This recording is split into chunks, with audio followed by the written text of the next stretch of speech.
Kristen McIntyre, and so happy to be here this morning as a service coordinator.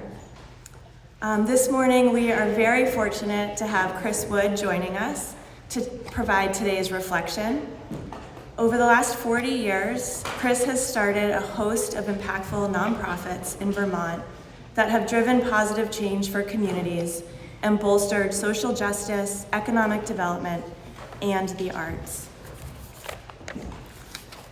As I researched Chris's background online, one quote stood out from the Herald. Almost every beneficial nonprofit that you hear about in Vermont, he had a role in starting it. Most recently, Chris served as the Executive Director of BALE, which stands for Building a Local Economy. BALE's mission is to engage with the community about the reasons for our failing climate and extreme economic inequality through intelligent programming that explores systemic issues to build a base of transformative leaders and build new projects that sustain a new, resilient, community-driven experience of the world and our place in it. An interview between the Vermont Journal of Environmental Law and Chris provided this wisdom. Maintaining strong community resiliency not only helps in times of crisis, but helps strengthen communication and relationship building that fosters the trust and the transparency needed to form resistance movements. We're so happy to have Chris here and look forward to hearing from him later in the service. Before today's service, I'd like to welcome announcements. One announcement is that Migrant Justice will be hosting a workshop here in Woodstock next Saturday on May 3rd. It will be at the Little Theater from 3 to 6 p.m. It's called Solidarity in Action, Rights and Rhythms. And there are flyers in the back. Please take them, post them in the community. We'd love to have a great turnout for that event. This morning's opening words are from Jack Mendelson from the UU Archives. Here in the sanctuary of ancient dreams and wisdom and beauty, we come to grow, to be healed, to stretch mind and heart, to be challenged, renewed, to be helpful in our own continuing struggles for meaning and for love, to help build a world with more justice and mercy in it, to be counted among the hopers and doers. In the face of cynicism, darkness, brutality around us and within, we seek to align ourselves with a living community that would affirm rather than despair, that would think and act rather than simply adjust and succumb. Here we invite the spirit of our own humanity and the healing powers under, around, through, and beyond it to give us the nerve and grace, the toughness and sensitivity to search out the truth that frees and the life that maketh all things new.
So it's good typical spring morning to you all. I am Chris Wood indeed, and I live in Tunbridge, and I'm here today with my amazing, beautiful wife over in the corner there, Sylvie Desatel. And I have a few connections to the North Church that I like to point out. Some of my very favorite people in the world are sitting in the third row there, Ann McSood and Joby Thompson, beloved people, which did include, with Ann, we did a film called Dancing with the Cannibal Giant. I don't know if anybody remembers that one, but and some of it was filmed right here. And of course, Leon, who lured me into this position here, he said, I said, what do I talk about? And he said, well, do something about, the arc of your life. So, and here we go, 10 minutes, right? The arc of my life. So this, I entitled this actually midweek, I think, or a couple of days ago. Ann sent me an email, said, we need a title. And I said, oh no, a title for my presentation. So I did come up with Discovering Elderhood on the Less Traveled Road. And I should say, I'm not really a public speaker, so I do rely on my notes, just so I can get through it. I'd like to start with a land acknowledgement. And of course, many of you may well know what a land acknowledgement is. It's a reference to the ancestry of place. And this acknowledgement will be a little bit different. My dear friends, my dear Indigenous friends, Sherry Mitchell and Earl Hatley, and most other Native Americans I know, have a problem with most land acknowledgements. Why? Because the acknowledgements most often lack a true relational connection to the land. That the speaker offering the acknowledgement is only messaging an intellectual recognition of the place they stand, and they are not being wholly engaged with head and heart in what the land offers to them. Call it firmly connecting to the land as you speak of its presence.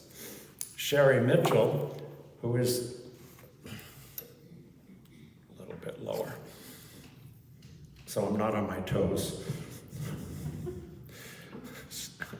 Pretty unusual to have to be lowering a mic for me.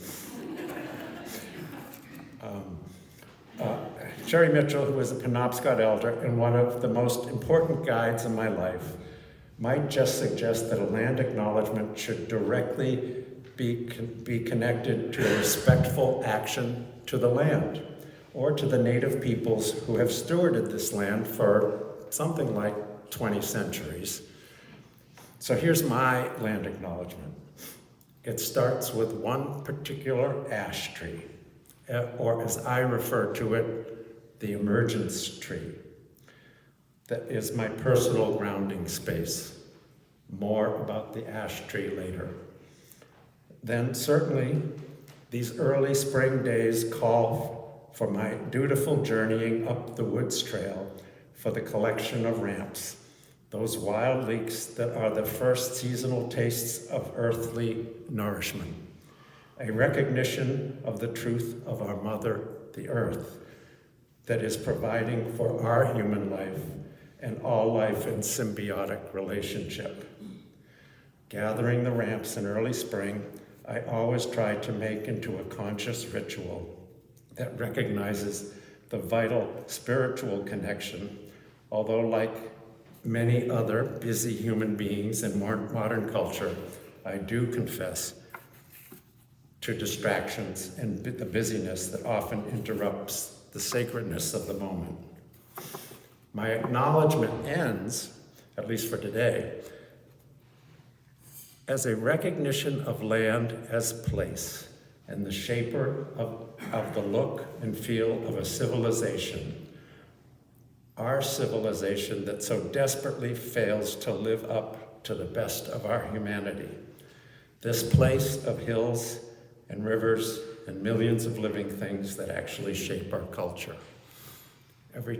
When I wrote that, I was reminded again of an Anne McSude film, Wisdom to Survive, with Wendell Berry's quote and an aerial shot of the lushness of this very village, the town of Woodstock. And that, I hold that. So now, about the ash tree, an excellent metaphor for this story. The ash tree is on unceded Abenaki land, as is where we stand now, where I, the third boy of a suburban Boston family, grew up, was the land of the Wampanoag, although I did not know that when I lived there. And this is where I'd like to start and weave a bit of this land acknowledgement into a snapshot of how the road I've traveled to this point, that we could now describe as ripe old elderhood, fits into the story. One of my earliest memories is family trips to nearby Norumbega Park in Newton, Massachusetts. Probably 4 or 5 years old, I'd dig in the sandy banks of the Charles River. What I found there many times, because once I found one, then I became the slightly obsessed child excavator, eagerly digging for more. What I found was a chiseled stone arrowhead. My parents explained to me that it was made by the Indians who lived here before. I didn't think much about it then, but I expect that is part of the reason that to this day I seek out and build my relations with Indigenous people and honor their culture, prophecies, and ways in the world, far more than the society and culture that I was raised in. And I suppose it's possible that my contrary nature and the road to travel was chosen based on my early sense that the mainstream road was paved with deceptions and lies. I'm aware I didn't recognize that at first, but it surely has become apparent over the years of conscious and increasingly intellectual and spiritual awareness. These days I think back with some amount of rage about my high school history lessons. There was almost no talk of Native Americans, as the narrative went, American history pretty much began when the white settlers hit the shore of the New World. I realized that my boyhood connection to finding an Indian arrowhead did not fit the narrative of the dominant culture. As an underachiever in high school, as the Vietnam War ramped up, I was forced in my late teens to choose between enlisting in a burgeoning war or, like my brother, choose to leave the country as an act of conscience. At 19, I already was feeling a bit like I didn't fit in the ways you were supposed to. So I joined the Navy in order to avoid the worst options of the Army or the Marines. Back then, there was a draft board in the town that had a quota of kids that they had to recruit, and deferments went to the high achievers. I was not the achiever, and at that point in my growing up, hadn't yet connected to the deeper meaning that life can provide. Coming of age, as the term is often referred to, when one begins to find their own identity, happened over the course of my 4 years in the Navy. At the end of that stint, I had developed a desire to explore the field of progressive education, seeing my schooling years in Newton as an example of how not to educate whole, beautiful, unique, and whole human beings. So different from shaping the cog in the machinery of capital. while I had a craving to join my then exiled brother in Canada, I heard about Goddard College in Vermont. I decided to come up and check it out on a warm, late April day, exactly 55 years ago. As the saying goes, I never left Vermont. And the way in which how progressive education represented here by Goddard College allowed me to use that outsider nature that I had felt for so many years and in some ways still feel today, allowed me to walk a path unfamiliar to most people who wind up with jobs and career paths that are not self-made in the way I feel mine has been. Except for a short stint with a community land trust, all the work of my life has been self-started, almost always in collaboration with others who share a vision and then work to turn that vision into a project, or most typically, a nonprofit organization. I have never needed to use a bachelor's degree, never needed a resume except for the formality of that community land trust job. All these creations that I have been part of are indeed small in scale, and they have been at core about building community at community scale, whether they were related for the most part to arts or activism. The arc of my community work has been ever more local, from getting the state of Vermont to divest from South Africa decades ago, to starting a small non-profit crafts organization that lives on today 50 years later. From managing campaigns for governor and Congress to help starting the first worker co-op in Vermont after Vermont passed legislation allowing for worker co-ops. 15 years ago, I helped start an organization called BALE, Building a Local Economy, as it is known in the community. It is a hyper-local group focused on resilience, regeneration, and sufficiency in this time of collapse, at least collapse as many of us see it, the fraying, tragic end of our hyper-consumer, climate-denying culture that will force a painful and difficult transition in the decades that are directly ahead. Most of BALE's work over the years has been focused on hands-on practical ways to navigate these times and learn important skills. But also, we seek to speak to the pain of the earth. And for me,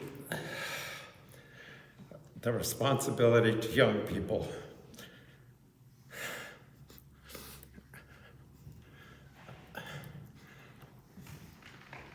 I practiced this with my wife yesterday, and at this very same point, it's the moment that hits me, because it really does hit me.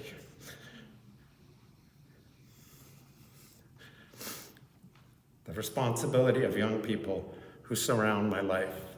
I grieve when I am hit bodily and in my heart for what my generation and the generations before have done to this earth without consideration. As my Indigenous friends would say, to the 7 generations that encircle us, whether we are conscious of it or not. That pain, deep caring for the youth who are part of my life brings me to an uneasy wondering about what my role is now an elder, is to the dear friends in the early stages of their lives that every source of communication now tells them it will be filled with dissolution, destruction, decay, thanks in part to the generations that preceded them. And just what is an elder? What is elderhood?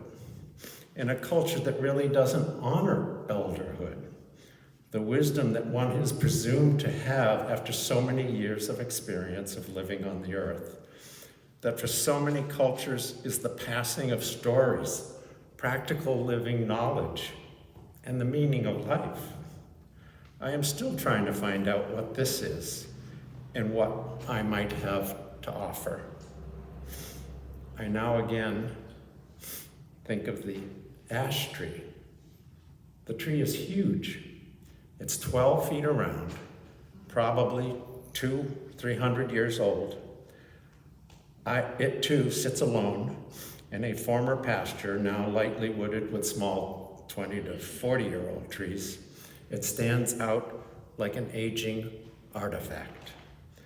It is the emergence tree because it is where I go to sit and ponder the world and the arc of my life.